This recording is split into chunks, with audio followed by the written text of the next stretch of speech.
تو آئیے پہلے نوکر سے شروع کرتے ہیں. ہمارے یہاں لوگ کام کرتے ہیں, بڑی بے عزتی ہو رہی ہے, ایسا لگ رہا ہم بادشاہ بنے بیٹھے ہیں. جی نہیں, اللہ نے آپ کے ماتحت جس کو رکھا ہے, چاہے گھر کے اندر عورت رہے, آپ کی بیوی, آپ کے بال بچے, جو بھی, سب کا خیال رکھنا ضروری ہے. کل قیامت کے دن پوچھا جائے گا. وقت جب ہو جائے تنخواہ دے دینا, کیونکہ اس کے ماں باپ انتظار میں ہوں گے یا ان کو کہیں بھیجنا ہوگا. لیکن لوگ کئی مہینہ تک روکے ہوئے ہیں. حدیث کے اندر کیا آیا؟ سنن ابن ماجہ کتاب الرہون کتاب نمبر 16 حدیث نمبر 2443 2443.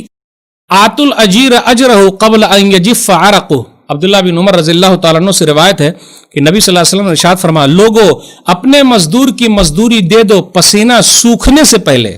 لیکن میں مزدوروں سے بھی اپیل کرتا ہوں کہ کیا آپ نے کام پسینہ والا کیا ہے کیا؟ اب ایسا نہیں سیٹ صاحب رہے تو من لگا کے کر رہے ہیں, اور سیٹ صاحب چلے گئے تو ختم, آرام سے آزاد ہو گئے. جی نہیں, پسینہ والا کام کیجئے تو پسینہ سوکھنے سے پہلے مل جائے گا.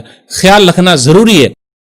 اس حدیث کی اہمیت پر ایک جگہ کئی لوگ مسلمان ہو گئے. اس حدیث پر ایک صاحب نے عمل کیا تھا.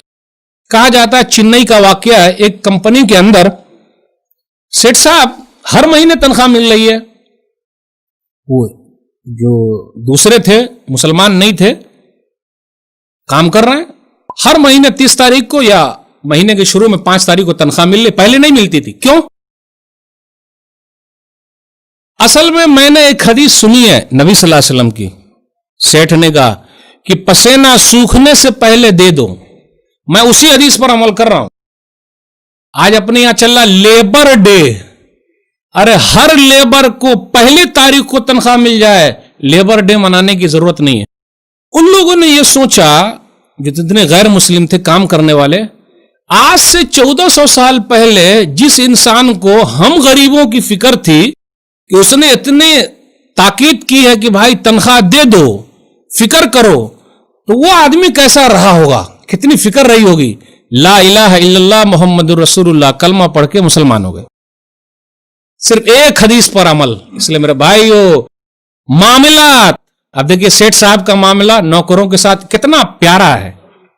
کاش ہم اور آپ بھی ایسے اثر انداز ہونے والے ہو جائیں, اپنی چھاپ لوگوں کے اوپر چھوڑ دیں.